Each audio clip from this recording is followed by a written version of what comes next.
welcome back to Playing It Safe. I'm extremely excited to have a special guest today. I've actually been talking with this guest. I want to say we've been knowing each other for, I want to say 3 years now, right? A little over 3 years. That's Mhm. crazy to say that out loud. I can't believe that much time has passed. And I want to introduce our guest. I have Nisha here with me, and the reason why I wanted to bring you on is uh, all the roles that I know you do, and I'll name a couple, but I'm just impressed how you balance everything. And so, what people say about me, I think of you because I don't see myself in those kind of different, you know, juggling everything. And so, I'm just excited to bring you in. So, welcome. Thank you for coming. I hope all is well. Thank you so much. I'm so happy to connect with you again and be here with you on your awesome podcast. Congratulations on that. And yeah, so happy to Well, be here. thank you. So I wanted to bring you in, and I told you a little bit more about the podcast, and I know you do listen. And the main reason was you are a journalist, and you have very, I've seen some various roles that you have. So you're a journalist. I see you're a producer for a big company in Los Angeles. You're a writer on the blog. I've actually various ones. I've seen that. And recently, you came out with a children's book of rainbows and storms. And so I've already read that to my kids over and over again, and we'll talk more about that. And you're a mother, you have twin boys, and you have a daughter as well. And that's how we connected of our children that's were born with a heart defect. So you're managing all these different roles, and you still happen to volunteer your time and efforts to help give back to like the heart mom community, because we call each other heart moms. That's how we know each other. uh, Yeah. how do you do it? I don't know. I feel like I, since Nyla, my daughter that was born like your son with a congenital heart disease, I feel like ever since she was born, my heart just kind of grew bigger in terms of I just wanted to like help people, especially because I felt like I've received so much help from the heart community, just emotionally, not even in person, more like, via text messages and instant messages. And so I just always have different ideas, and I've always been very driven. Um, since I was a young girl, I really liked writing. And so my lifelong dream, ever since I could remember, was that I wanted to be a television news reporter. So since like a super young age, I just always wanted to write stories and poems and, all the typical things that you do in elementary school. And my passion just kind of grew from there. I wanted to also be a mom, though, and a wife. And so I've just kind of worked really hard to try and make it all fit. But to answer your direct question, how I do it all is because I really have a lot of help from my mom. She's retired from the post office, and so she's kind of like my left hand. I always call her my left hand because she helps me do all of the things that I want to do, that I have to do, and it's really like a team effort between her and my husband too when he's here. Well, that is awesome. Now you talk about this drive, and you got it. You've been driven since a little child. Like, how did that come about? Can you recall a specific incident, or do you even know where that came from? Yeah, my parents. I grew up in Baldwin Park, which is a city like outside of Los Angeles, and so my parents were working class Latinos, and every summer we would go on vacation to Las Vegas because my parents really loved gambling. So they would like pack my sister, my brother, and myself in their little car, and we would drive to Las Vegas. And for us kids back in the day in the 80s, it was like the coolest thing. But the entire way to Vegas, we had to listen to a local news radio program. And so if anybody has ever listened to like news radio, it's not the funnest for like a 5, 7, and 11-year-old kid. But that's what my dad liked. And so we literally listened to news radio the entire way from Los Angeles to Vegas, which I think is about like 3 hours, depending on, how many stops you make and how fast you're driving. So I kind of just, that's where like my love for news and stories kind of developed. And so I think that that's kind of where it came from. And so, like I said, in elementary school, I was writing. When I got to high school, I was like a part of the school newspaper. And everybody would say like, why do you like to write this kind of stuff? And I'm like, I don't know. It's what I know. Like when I would get ready for school in the morning, I would turn on like the news. Mostly at that time in high school, I was interested in like weather reports because I wanted to see like what should I wear? Is it going to be hot? Is it going to be cold? But I still like that still, in my opinion, derives from my dad and his love for the news and making us listen to it all the way to Las Vegas and back. That is awesome. So, it seems like you had a lot of support from your parents with this, goal of becoming a news reporter. And when you brought it up to them, what was their response with that? Their response was really positive. Like my dad really loved the news. Obviously, I always say like he's a person that knows a little bit about everything because he's so well versed. Like I could talk to him about anything. He knows about, street stuff. He knows about politics. He knows about education. He knows, he's just like an everyday guy, but he always knew so much about everything. He knew about, the solar system. I mean, just like all of these like facts that as a little kid I was just learning, and he like knew it all. So when I told him that I was interested in it, he's like, well, well, Mija, whatever you want to do, like you study it and you do it well, and you can, you can do anything you want to do. So as a kid and a teenager, like, being a TV news reporter, like it just seemed like so far fetched. Because I knew that like not everybody makes it, right. I mean, even to this day, I still feel like I haven't even ever made it, but I'm still like chasing that dream. And so ever since I just kind of started writing in high school. After high school, I went to local Cal State here in California, and I pursued like my degree in journalism. I was working at like a local newspaper station or newspaper, like one that I grew up reading here in the San Gabriel Valley where I live.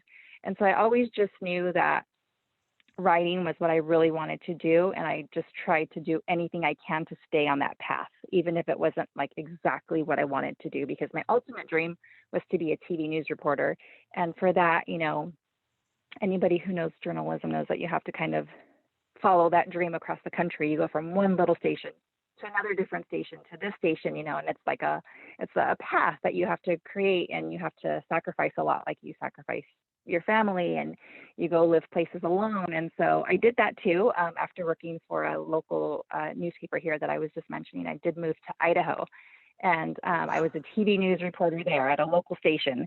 And so at that time I was like, wow, like I really made it, and my parents were so proud of me because that was what I always wanted to do since I was in elementary school. And so, that's a whole nother beast. But my parents, going back to their support, like I was a single girl at that time. They packed me up in a U-Haul and we drove all the way to Idaho for, I don't know, it was like 14 hours.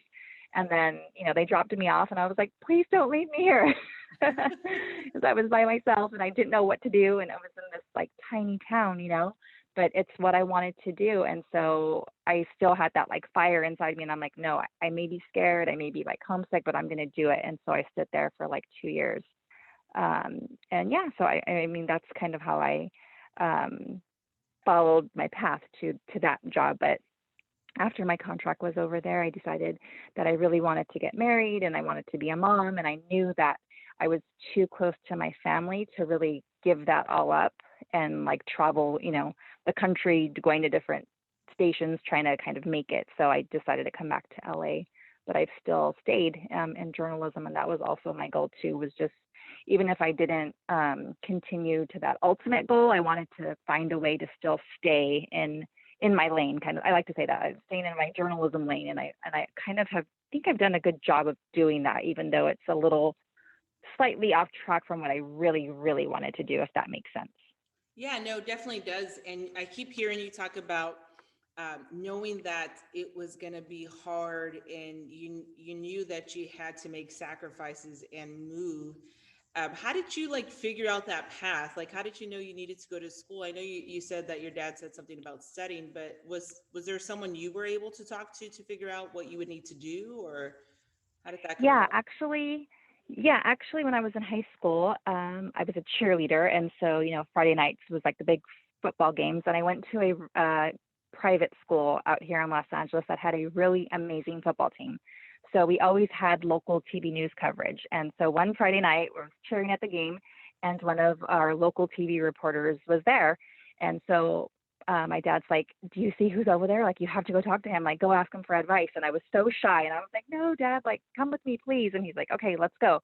So after the game, my dad and I go up to this TV news reporter, and my dad's like, "This is my daughter, Nisha. She really wants to be a news reporter. Like, what advice can you give her?"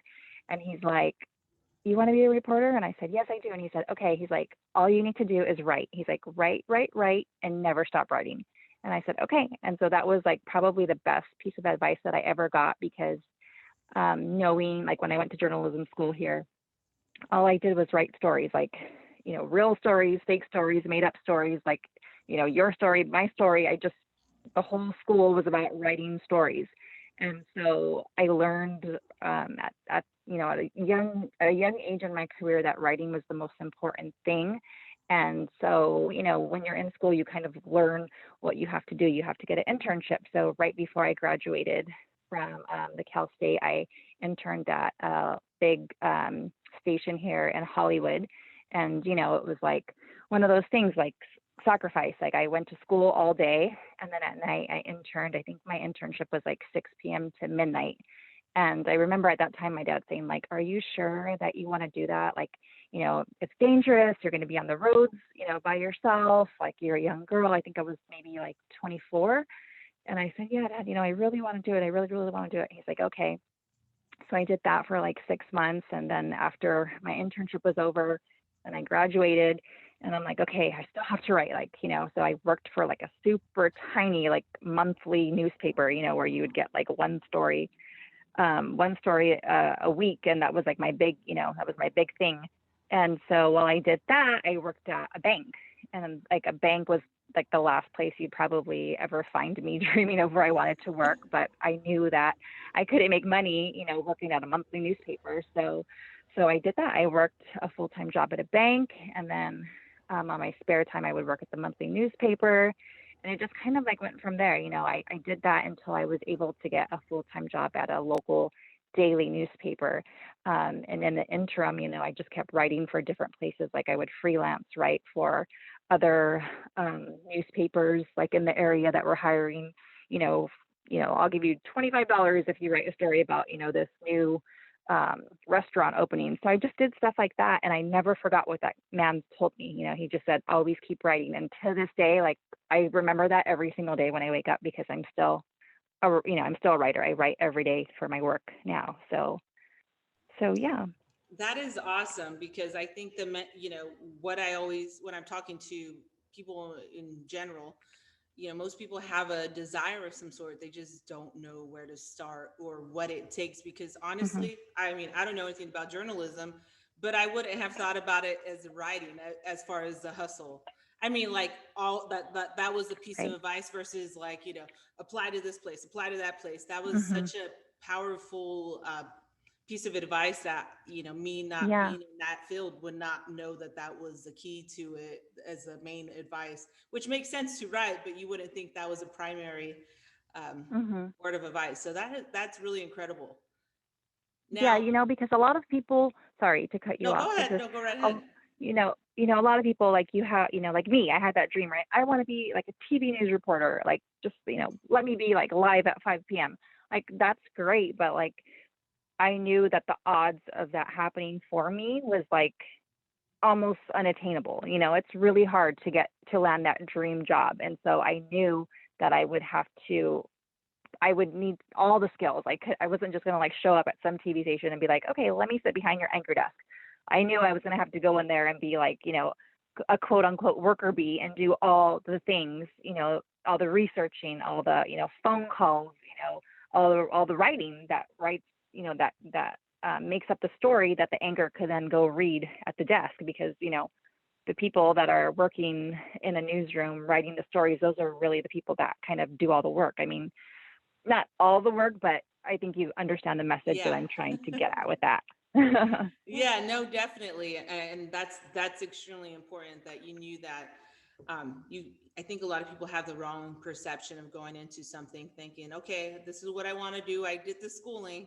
Now get me Mhm. there. And, it takes a lot more. Exactly. Besides, schooling is just one aspect or a piece of paper.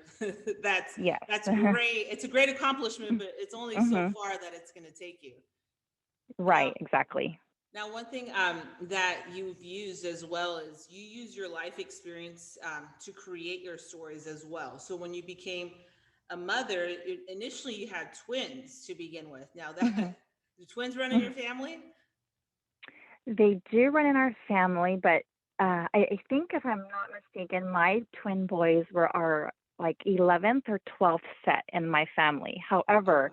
it had been 33 years since the set was born. So when I was pregnant with my twins, our most recent twins were my age, and I think I was pregnant with them at 34. So it had been 34 years since we had twins in our family. Then I got pregnant with twins. Then after I got pregnant, one of my cousins got pregnant with twins, and she's like, "Oh my God, you started the curse like all over again," because it had been so long.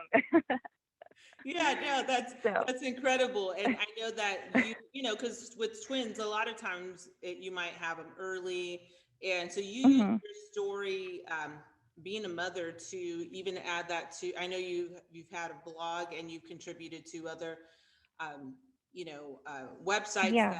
that mothers and people can read. Because me myself, when I first was introduced to you, my twins were, your twins were born first, and my hmm twins, one of the twin sets was my son, who was born with the heart condition. But just even though my twin daughter was healthy, just her in the NICU, and reading your story, like just in general, just to read it, I'm like, oh my gosh, this resonates so much. Because a lot of times I think as a woman, you feel you can't have particular emotions when it comes to your children, and that you always have to be strong, and so you can't let people know your hmm vulnerabilities, and you put it out Yeah. there. You wrote it, and you Yeah. let people relate. Yeah, I really did. When I was pregnant with my twins, because I'm a journalist, I do like a lot of research, and I wanted to know exactly what to expect. And I knew they were going to come early, and so I was just like, let me let me read everything I need to know, so there's no like surprises. And so with that though, I had like a lot of anxiety and fear too, so I would just like journal in my cell phone. I would just write stuff, and then when they were born, I wrote everything down too because I didn't want to forget anything because I kind of don't have the best memory. I don't know like why, but sometimes like I just things kind of get foggy for me, and so I wrote them all down, and then I realized like, wow, maybe if I shared this with somebody, like it will help them feel a little bit more like at ease. Like, you know, I'll tell the truth, but then I'll also kind of say, but you can get through it, but your baby will be okay. And so, yeah, so after my twins came out of the NICU and were starting to like do really great and like thrive, then I decided like, okay, I'm going to start writing for this. It's like a medical blog, and they have like a parenting section about prematurity. And so I was like, let me submit a blog and see like if they'll accept it. And then they did. And so it kind of just went from there. And they kept on asking me, to write blogs, and they didn't like pay me or anything. It felt good knowing that I was just kind of like contributing maybe to another mom or another parent, by giving them like a little sense of like, what to expect, and that, to let them know that they were going to be okay. Yeah, no, definitely. I mean, yeah, you're right that they they don't necessarily get paid, but you do things to help out others, and I think that's really important. One thing that caught me off, well, it didn't catch me off guard, but I think it's important. You mentioned you forget really easy, and so you write things down, and I hmm kind of chuckled to myself, because many times people think that you're really accomplished and you're doing all these things, that you must remember everything, but it's like, no, you're human. You just gotta Yeah. take notes.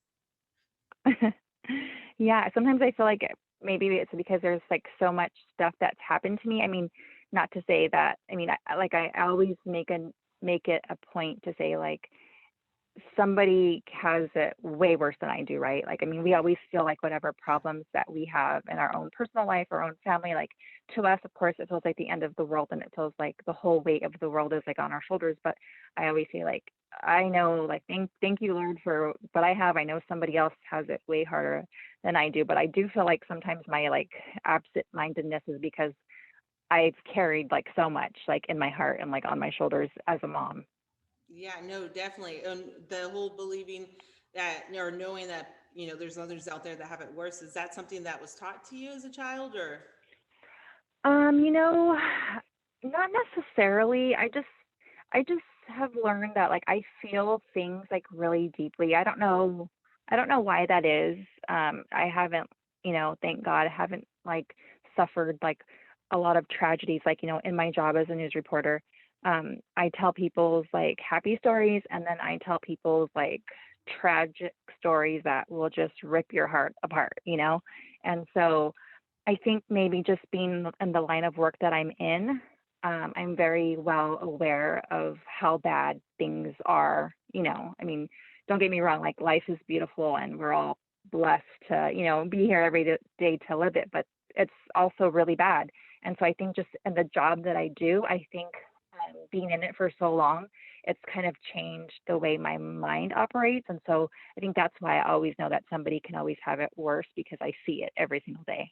Yeah, no, that's a great point. I asked because, that was one thing my mom always told me, anytime I cry, like, "Oh, sweetheart, if this is the worst of your worries, you got no problems." And that's Yeah. always stuck with me. So definitely. Now I have another question.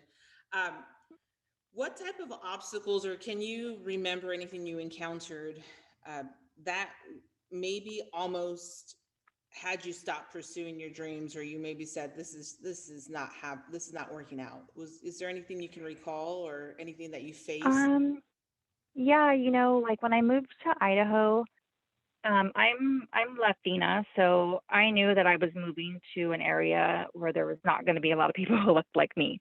And I was really afraid of that, but I didn't have a choice, right? Like when you get a job opportunity, when you're, chasing your dream, you just take whoever will open the door for you. And so that's what happened for me when I went to Idaho. Um, when I got there, my parents, like, they were so nice. Like, they helped me get an apartment and, I was all set up, before they left me. But then when they left me and I had to, drive to the news station every day and drive to the grocery store or go to the laundromat, in this small town, it was a college town. I felt like so out of place because I was really like the only brown person there. Like, I would maybe see one here or there, but everybody was predominantly white. And so because I, grew up in like mostly Hispanic or multiracial community, it made me, I felt like really insecure and vulnerable. Because one, I'm like a young girl by myself, and two, like there's nobody else here that I could like identify with. And so it was very hard because I was trying to go to work every day to prove myself, and I felt like less than other people because I'm the only, Hispanic person in the whole place. So that was really hard for me.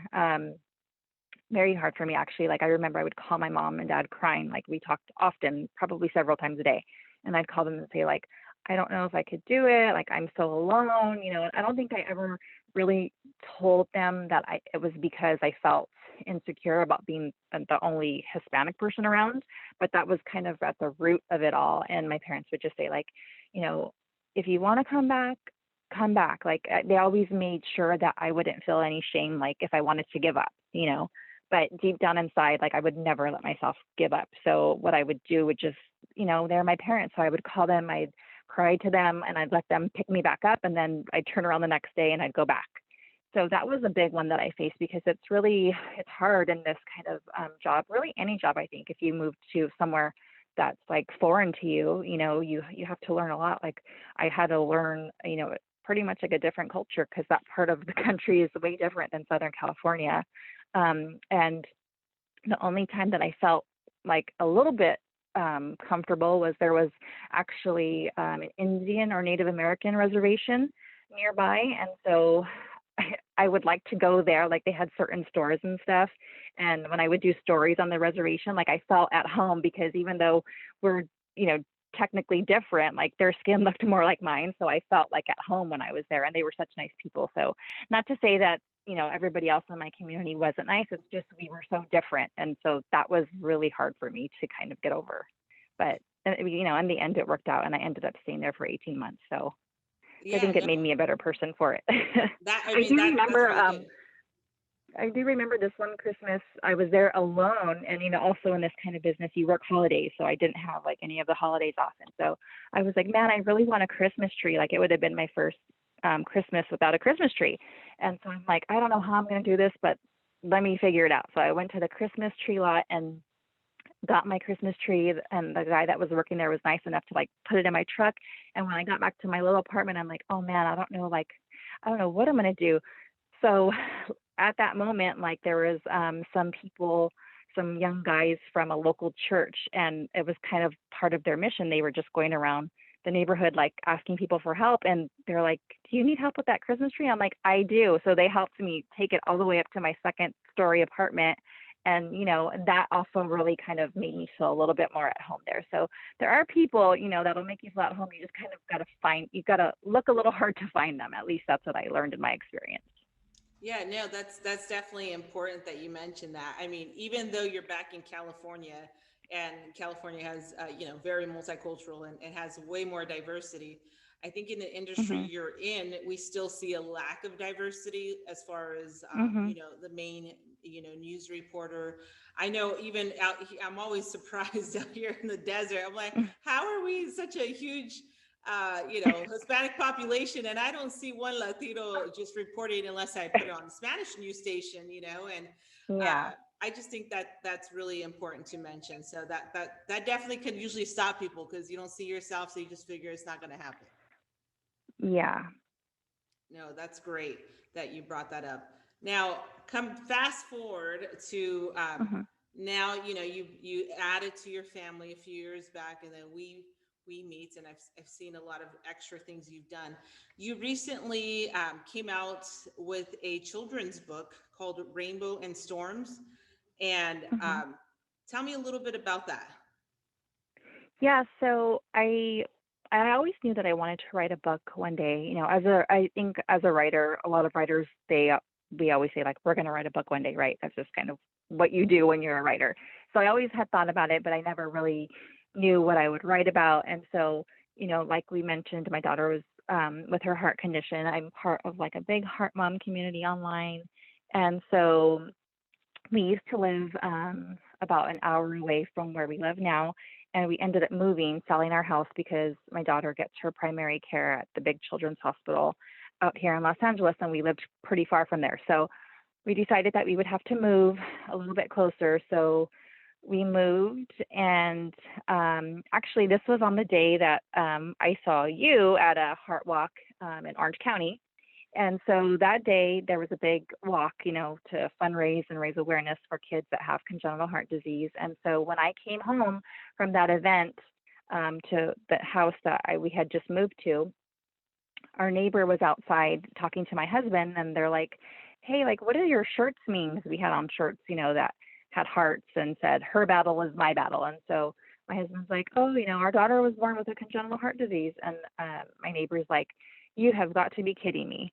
He's like, my daughter was born with a congenital heart disease. And so ever since then, we obviously, we became fast friends. And Jen Jackson is the my friend that I co-wrote the book with. So her daughter, Layla, also has a congenital heart disease. And when we had that meeting, it was like, what are the odds of me moving to a new house and my literal next door neighbor's daughter has the same, you know, disease that my daughter has? Like it kind of like blew my mind, because although CHDs, are the most common birth defect, like sometimes you feel like you're the only person or like your child is the only person that has it, because you don't know, people don't walk around saying like, oh yeah, my child has that too, So when we met each other and realized that we were next door neighbors, we were like, we have to write a book about this meeting because it's really special, or at least to us, we thought it was really special. And so that's kind of where the idea for the book, that's where it came from, was our daughters meeting and us being next door neighbors. And kind of ever since then, like we leaned on each other in person a lot. So my daughter already had 2 open heart surgeries at that point, and her daughter was barely going in for her first open heart surgery about a week after we met. And so I was able, being that I had been through that already, I was able to be there for her. And so that's kind of like the whole premise of our book, was really just to write something for families and kids that go through this, so they know that they're not alone and there's other people out there like them. No, that's that story gave me chills. That you were right. What are the odds of that happening? I even think Hmm. about, what are the odds that one of our mutual friends just messaged us that he would even, think that that was. I mean, I would have never been brave enough if I heard someone else have a story and I knew my other friend had a story that's similar. I would have honestly never been brave enough to put them both strangers in a message and be like, "Hey, I think you guys can benefit from talking to each other." I guess that's a Right? guy thing. I don't know. Like, Yeah. I think so it is. yeah, they don't know about boundaries and stuff, and Yeah. but because of that, I was like, I can't believe he did that, but it honestly, it was the best thing he could have done, at least for me personally, because you're right, you feel you're alone. I don't know anyone in the desert where I live at that has experienced it. No one's ever Hmm. heard of it before, and yeah, it's definitely, you definitely feel like you are on your own island. And so Yeah. in regards to the book, I had read it when I had ordered it when I saw it on there. I was like, oh my gosh, I can't believe you wrote a children's book. Even if it wasn't about, CAG, I was like, I'm getting it. My kids love to read. And so I read it first. We had it had came in the mail, but we didn't get home till really late that night. So I read it at nighttime. And then the next morning, my oldest reads it, and she immediately noticed the illustration on there. And I had, Hmm. it literally went past my head. I had no idea that there was zippers in their shirts, and that's what, like, Hmm.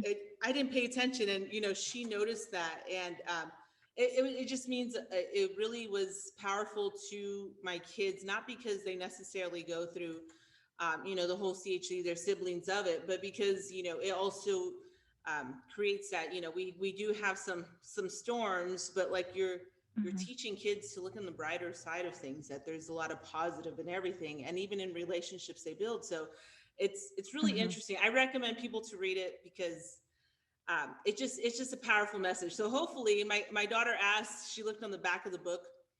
She was trying to see if you guys had another series coming out. On the back Oh. it shows other ones.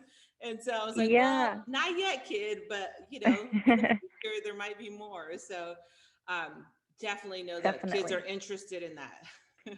You have a Oh, good that's great to population. know. Yeah. Thank Well, you. Yeah, that's definitely, what we wanted. We wanted the kids, we tried to make it like age appropriate for, I like to call them little readers, like my twins, they're 7, they just learned how to read.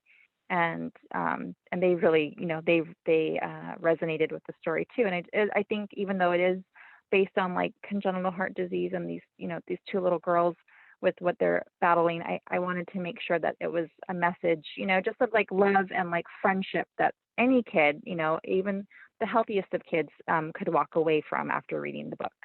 yeah, no, So thank you it's for the very powerful. recommendation. Yeah, it's definitely powerful. So we are waiting for the next series. Uh, for Yeah, we are working on one, so I'll keep you posted.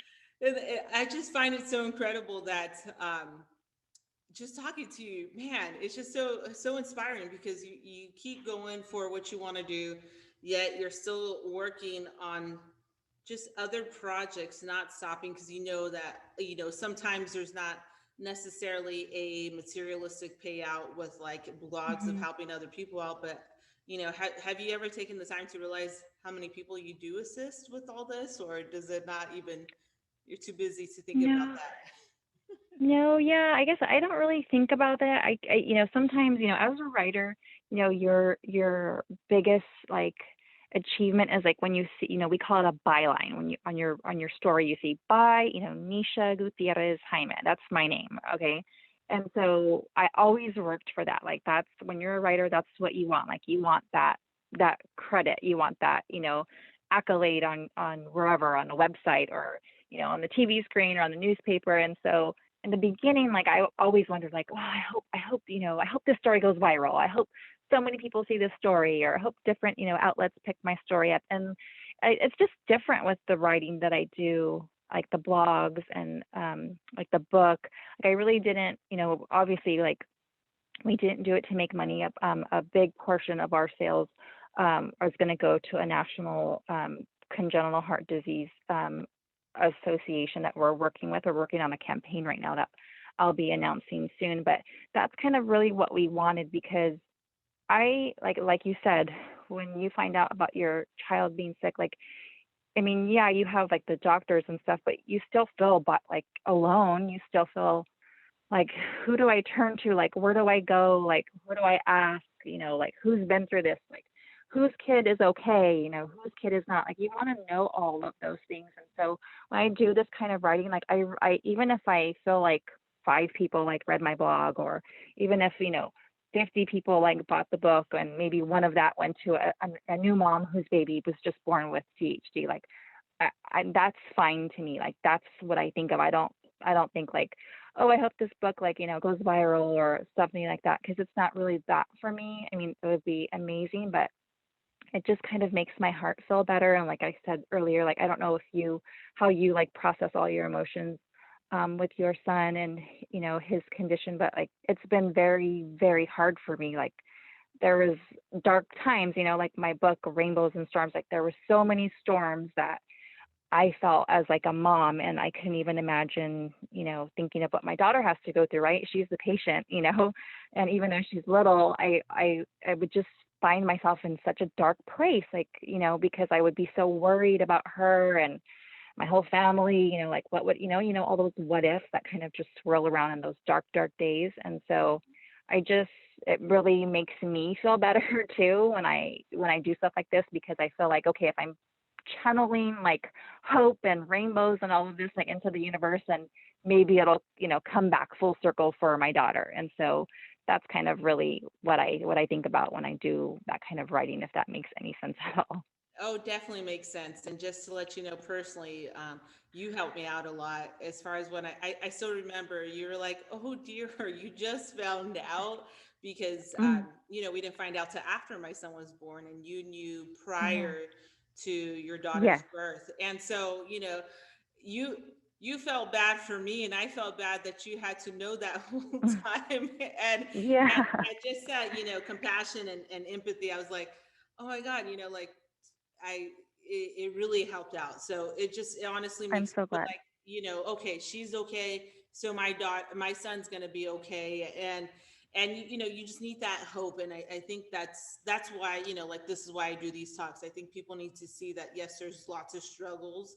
But they Mhm. also need that hope that there's still possibilities at the end, and there's still really positivity at the end. It's just that I guess it's just the way you perceive life. Like you perceive that people always have it worse than you. And I like to think the same thing, that, doesn't matter Mhm. how bad we got it. I always say that at least we live in a country that has the technology to save our children. And, Absolutely. there's some areas that they don't. So, that's the only thing that gets me out of my darkest days. It's just trying to remember Mhm. those things, even though it's hard to Yeah, at that time. you're completely right. That's absolutely true. Yeah, no, definitely. So I appreciate you talking with me, and I know that you definitely still make an impact all the time. And for anyone that is listening and has any questions, please feel free to, email us at plainitsave000 at gmail.com.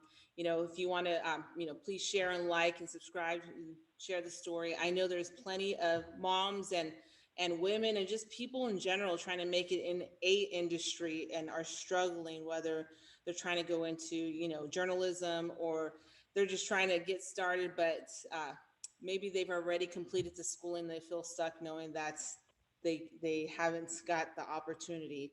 And just hearing your story has been very inspiring and impactful. So I thank you so much for your time.